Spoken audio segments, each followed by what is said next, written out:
Hello दोस्तों, PhD का एक नया नोटिफिकेशन आया हुआ है जो कि बंकुरा यूनिवर्सिटी से है। दोस्तों, ये एक वेस्ट बंगाल की स्टेट यूनिवर्सिटी है। इन्होंने पीएचडी के लिए आवेदन मांगा है और 18 जनवरी से आवेदन स्टार्ट हो गया था। और दोस्तों, सबसे पहले इन्होंने बताया है कि ये 18 जनवरी से लेकर 1 फरवरी तक आवेदन कर पाएंगे। ये लिंक दी हुई है, गूगल फॉर्म की लिंक। इसी लिंक के माध्यम से आप अप्लाई कर सकते हैं।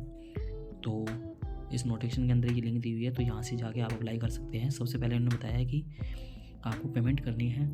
ये beneficiary name, bank name, account number और आईएफएससी कोड दिया गया है। तो आपको एनईएफटी के माध्यम से पैसे इसके अंदर ट्रांसफ़र करने हैं। तो एप्लीकेशन फ़ीस देख लीजिए दोस्तों। इन्होंने अनरिजर्व और ओबीसी कैटेगरी के लिए 1000 रुपये फ़ीस बताई है और 800 रुपये एससी एसटी पीडब्ल्यूडी कैटेगरी के लिए बताया है। और दोस्तों, इन्होंने बताया है कि आपको एप्लीकेशन सबमिट करने के लिए स्कैन कॉपी ऑफ मार्कशीट और सर्टिफिकेट ऑफ ऑल एग्ज़ाम आपको करना होगा और पेमेंट की रिसीप्ट भी या रेलेवेंस एविडेंस जो भी हो तो वो भी आपको जेपीजी या जेपीईजी फॉर्मेट के अंदर अपलोड करने होंगे। और दोस्तों, इन्होंने आगे बताया है कि प्रकार से आपको अप्लाई करना है। तो पहले आपको एनईएफटी के माध्यम से पेमेंट करनी होगी और आपको फिर फॉर्म फिलअप करने के लिए उस लिंक दी हुई है उस पर क्लिक करना होगा और अपनी फॉर्म सबमिट करना होगा।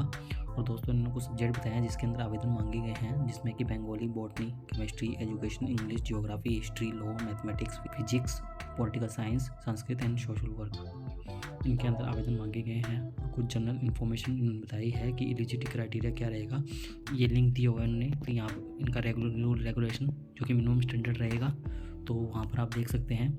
वैसे दोस्तों, मिनिमम क्राइटेरिया वही रहता है जो कि प्रत्येक यूनिवर्सिटी की वेबसाइट पर रहता है, 55% वाला।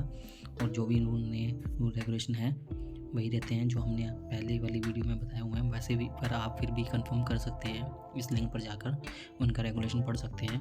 दोस्तों ने यहाँ पर इनटेक कैपेसिटी बताई है जो कि इन्होंने कैटेगरी के हिसाब से बताई है, तो ये आप अपने हिसाब से देख लीजिएगा। हम सिर्फ आपको टोटल नंबर ऑफ़ सीट्स बता देते हैं, जिसमें कि बंगाली के अंदर 35 सीट हैं, बॉटनी के अंदर 6 सीटें हैं, केमिस्ट्री के अंदर 20, एजुकेशन के अंदर 1, इंग्लिश के अंदर 19, जियोग्राफी के अंदर 4, हिस्ट्री के अंदर 14, लॉ के अंदर 6, मैथमेटिक्स के अंदर 26, फिजिक्स के अंदर 6, पॉलिटिकल साइंस के अंदर 5, संस्कृत के अंदर 9, सोशल वर्क के अंदर 2। तो ये सीटें हैं। और उन्होंने बताया कि एडमिशन RAT एग्ज़ाम के थ्रू लिया जाएगा।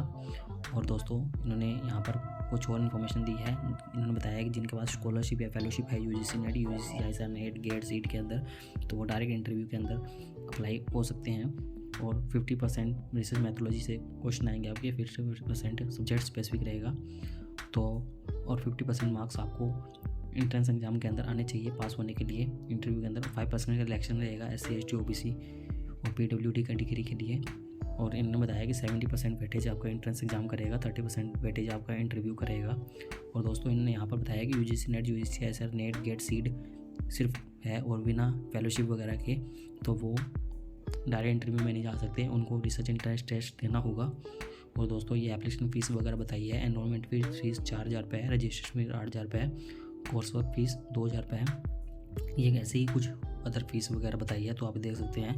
यहाँ पर कुछ जनरल इंस्ट्रक्शन वगैरह भी बताए गए हैं, जिनमें कि इन्होंने बताया कि minimum standard procedure go through कर लें। और आगे कुछ और इन्फॉर्मेशन इन्होंने बताई हुई है दोस्तों। इन्होंने बताया कि आप मोबाइल नंबर और व्हाट्सअप नंबर जो भी दे रहे हैं, ईमेल ID, तो वो एकदम करेक्ट दें, क्योंकि उन्हीं पर ये आपसे कॉन्टैक्ट करेंगे। और इन्होंने बताया कि एग्जैक्टली मैच होना चाहिए जो भी आपका एडमिट कार्ड, मार्कशीट, सर्टिफिकेट पर आपकी फ़ोटो और नाम वगैरह है, तो वो सही हो, ओरिजिनल हो। डुप्लीकेट एप्लीकेशन रिजेक्ट कर दी जाएगी, इन्होंने ये भी बताया है यहाँ पर। और वेरिफिकेशन होने के बाद में ही आपको एडमिशन देंगे। और ये आगे कुछ और इन्फॉर्मेशन वगैरह दी है। इन्होंने यहाँ पर ईमेल ID बताई है कि यदि आपको कुछ इन्फॉर्मेशन और ज़्यादा जानकारी चाहिए तो आप ईमेल ID पर भी आप कॉन्टैक्ट कर सकते हैं यदि आपको कुछ समस्या आ रही है। दोस्तों, उम्मीद करते हैं आपको हमारी द्वारा दी गई जानकारी अच्छी लगी होगी। यदि आपको ये सभी जानकारी अच्छी लगी हो तो आप हमारे चैनल को सब्सक्राइब कर सकते हैं और आप हमसे टेलीग्राम पर भी जुड़ सकते हैं ऐसे ही PhD से रिलेटेड नए अपडेट के लिए।